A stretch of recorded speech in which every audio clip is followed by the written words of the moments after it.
না, আউটডোর মানে কলকাতার মধ্যে শুটিং।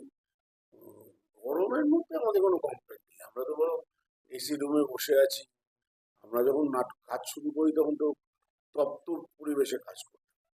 এসি ফ্লোর ছিল না, এসি মেকআপ রুম ছিল না, টয়লেট গুলো খারাপ ছিল, এ তো সর্ব আমাদের কাছে। আমাদের শুটিং এর পরিবেশ নিয়ে কোনো কমপ্লেন এখন সিনেমাটা নিশ্চয়ই। আচ্ছা, উল্টো রথ মানে কোথাও গিয়েও ফিরে আসা, আবার বাড়িতে ফেরা।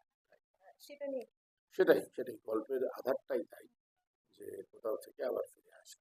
ভীষণ ভালো ভাবনা, আমার নামকরণটা খুব প্রাসঙ্গিক। এই গল্পের প্রথম থেকে শুনছি, গল্পটা পারিবারিক একটি গল্প। হুম, একটি গল্পটা একটু পারিবারিক গল্প। তুমি কি বলবে? না, পারিবারিক গল্পই তো আমরা ছোটবেলা থেকে দেখে এসেছি। যে ছবি মানুষদের আকর্ষণ করতো, মানে আমরা ছোটবেলা থেকে আমার বাবা মা যে সিনেমা দেখতে যেত, আমরা বড় হয়ে যে সিনেমা দেখতে গেছি, সেগুলো তো সব পারিবারিক গল্পই ছিল।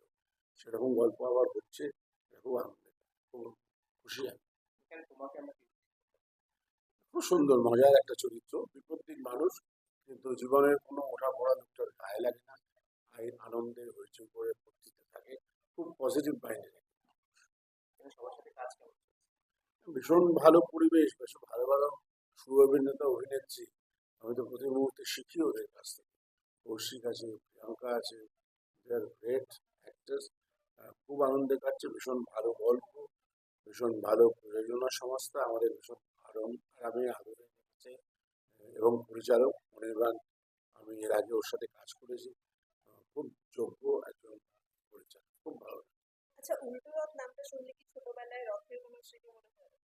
আমাদের সাথে তো রথ জড়িয়ে আছে। আমরা তো মানে রথের দিন, রথের আগের দিন থেকে সে রথ কিনে এনে কাগজ কেটে নিজেরা সাজাতাম। এখনকার মতো রেডিমেড ডেকোরেটেড রথ পাওয়া যেত না। এবং সেটাই একটা পার্টিসিপেশনের মজা ছিল, কাগজ কেটে ফুল বানিয়ে ইয়ে করা। সেই ঠেলতে ঠেলতে নিয়ে যেতাম, এবং 7 দিন রাখা থাকতো রথটা, ফেরার সময় আবার রিভার্স যাত্রাটা। আচ্ছা, শেষে দর্শকদের হুম, দর্শকদের দর্শকদের একটাই কথা বলবো, দেখুন, ছবি বেঁচে থাকতে পারে আপনাদের এই 3 মাস পর টেলিভিশনে ছবি আসবে, তখন দেখে নেবো। এইটা করলে আমরা কিন্তু বাংলা সিনেমাকে শেষ করে দেবো।